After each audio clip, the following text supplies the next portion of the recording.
তাই এ ব্যাপারে কথা না বললে হয়তো মানসিকভাবে নিশ্চিত থাকতে পারতাম না।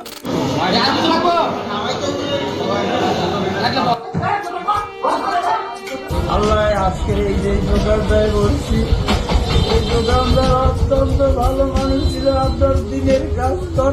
এই জায়গায় সে জায়গায় আত্মীয় স্বজনে বিভিন্ন ভাবে ওরে রাখার চেষ্টা করছে, চিকিৎসা চালাইতে চেয়েছে, কিন্তু কোথাও মাথায় সমস্যা। আরবি যেহেতু খাওয়াই লিখে ওই তোফাজ্জল নামের বড় ভাইটাও আমার করে প্রশ্ন করতেছে। শেষবারের মতো তোফাজ্জলকে খাইয়ে চোর এমনকি ডাকাত ভেবে ঢাকা বিশ্ববিদ্যালয়ের শিক্ষার্থীরা তাকে গণপিটুনি দিয়ে কিভাবে হত্যা করে, যেটা দেখলে আপনি অঝরে কাঁদতে থাকেন। I am fuck this education society of Bangladesh. I am fuck this Dhaka University Society of Bangladesh. I am fuck this Buit University Society of Bangladesh. I am fucking that university where people are unjustly killed, whether in Bangladesh or anywhere else in the world. WhatsApp bhai log, this is Chidoy. Who is Tofazzal? Tofazzal Uddin চোর ছিল না।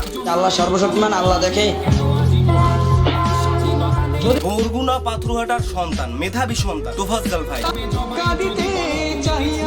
ভালো result নিয়ে পাথরঘাটা কলেজে ভর্তি হন। ঠিক ওই সময় তার ভাগ্য তার সাথে নিষ্ঠুরতা করে। স্থানীয় চেয়ারম্যানের মেয়ের সাথে তার প্রেম হয়। তার কপালে সয় নাই, ওই মেয়েকে অন্য জায়গায় বিয়ে দেওয়া হয়। আল্লাহ তাআলাও তার মা বাবাকে 1 মাসের মাথায় তার কাছে তুলে নিয়ে যায়। That Allah is Almighty.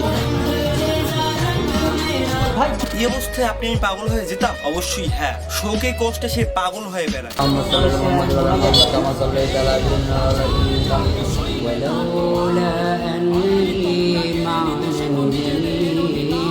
ভাই বড় ভাই ছিলেন পুলিশের এসআই, তিনি তার শেষ অভিভাবক। বাবা নাই, আমার বড় ভাই ছিল পুলিশের সাব ইন্সপেক্টর।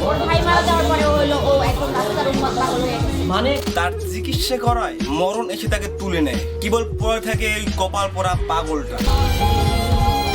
মারছে, তারপর আবার ধাক্কা হয়েছে, এবার আবার মারছে, আবার খাওয়াইছে। এর মধ্যে সে বরগুনা ডিগ্রি কলেজে অনার্সে ভর্তি হয়। ভাগ্য তাকে ছাড়েনি। আমার এই রাস্তা চললে 1000 কোটি বছর বাঁচার পাগল হয়ে আমাদের স্কুলে কলেজে বাজারগুলোতে ঘুরে বেড়াতো। কে খোঁজ নেবে? হয়তো খাবারের খোঁজে আসছিল, আর চোর বানাইলেন। ওকে ভাত খাইয়ে নিষ্ঠুরের মতো মারলেন। ফেসবুক ফ্রেন্ড সুজন আহমেদের কাছ থেকে এই তথ্য খুঁজে পাওয়া যায়। আমি বরগুনারই সন্তান, তাই এ ব্যাপারে কথা না বললে হয়তো মানসিকভাবে নিশ্চিত থাকতে পারতাম না। ধিক্কার জানাই জাতি তোমায়, ধিক্কার জানাই। কত ব্যথা বুকে চাপালে। মূলত